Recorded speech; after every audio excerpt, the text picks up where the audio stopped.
Greetings everyone, and welcome to Citizens Corner. I am Jarrus, and with me, as always, is the man with the plan, Lightning Dragon. Alright, so let's go over the top 3 questions we had since whenever. First one is by David Bland. Do you think landing on a planet or moon should be more like how Elite Dangerous does it? In Elite Dangerous, gravity has much more influence on the flight model as far as I can tell. I don't have Alpha 3.0. Well, I'll tell you right now, yeah, gravity does have a lot more influence in Elite Dangerous. I've done a few times where the gravity on a planet is particularly high and I don't judge it right, and I've actually bounced my ship like off the surface hard. What I like about Elite Dangerous' landing is that, okay, when you fly over the surface, it'll indicate by changing your ship color that this is a good place for you to land. That, you know, all your landing gear are going to touch, it's flat enough, and whatnot. And in Star Citizen, you really don't have that kind of input. You know, you can't tell if you're directly over the landing pad.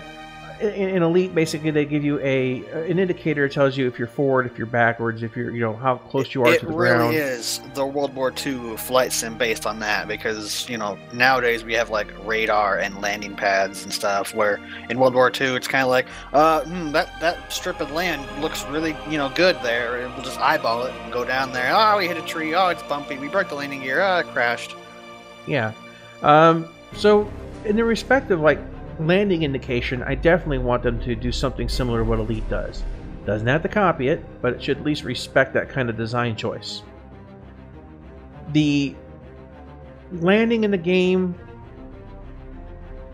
the whole flight model still doesn't respect atmospheric the way that I feel would be, and I'm going to use the word here, immersive.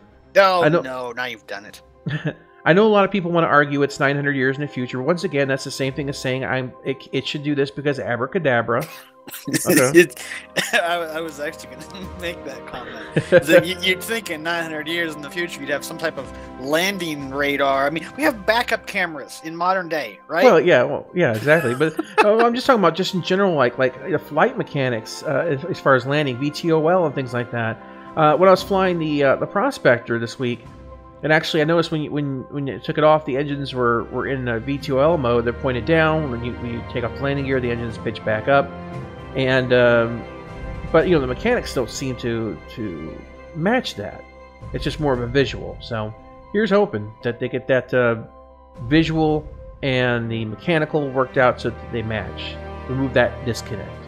Yeah, I mean, if it's just placeholder stuff, because, like, you know, we're working other things right now, well, that's fine. But, yeah, I mean, I'd like to have at least a noticeable difference and not just, woo, turbulence.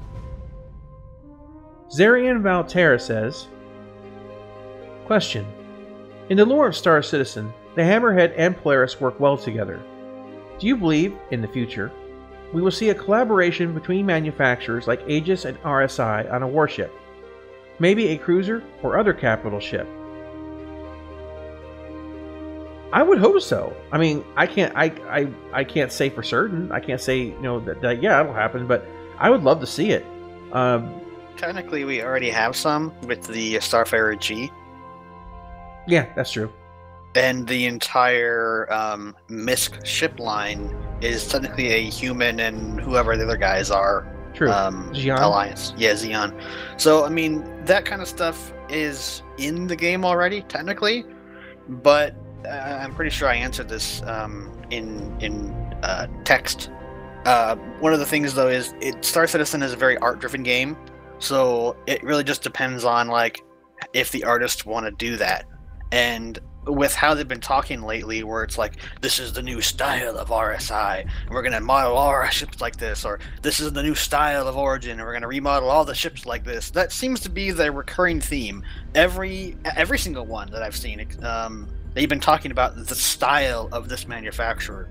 So, I mean, based on what they're saying, I really don't think we're going to see anything like that, but that doesn't mean it won't happen.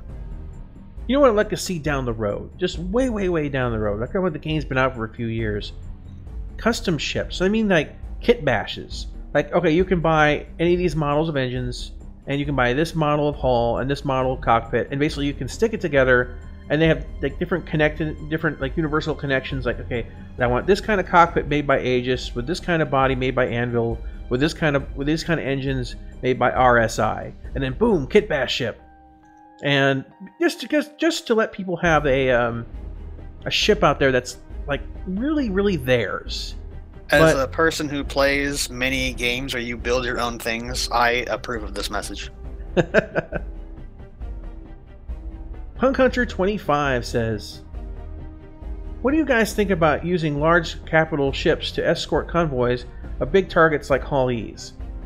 I've considered using the Idris, Polaris, and Hammerhead, but they seem like they might not be efficient enough.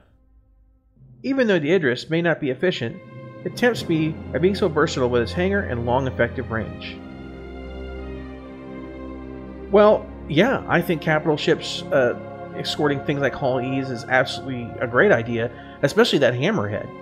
And that's why the ship is so tempting for me to snag, because the Hammerhead it's wonderful for what it does. The biggest problem you're going to have, for the most part, when it comes to doing escorts is, fighters and bombers and things like that.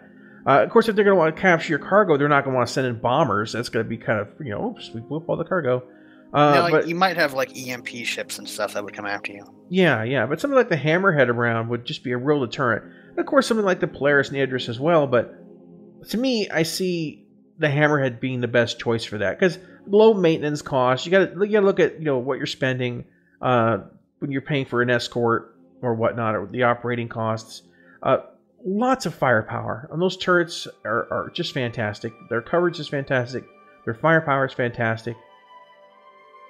It should be, considering its mass and size, all its dimensions, and it should be a ship that's maneuverable enough to move around or reposition around whatever ship or group of ships that it's escorting. So for me, the Hammerhead is probably one of the best escort ships you're going to get in the game.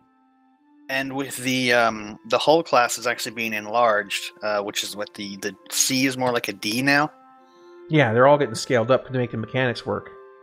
So another thing that they've mentioned before, and it's not in the game yet, but the ships aren't in the game either, is you could do something goofy, like maybe not use a Hull E, but you use like 2 Hull C's, or like a Hull, what's that one after C? A D?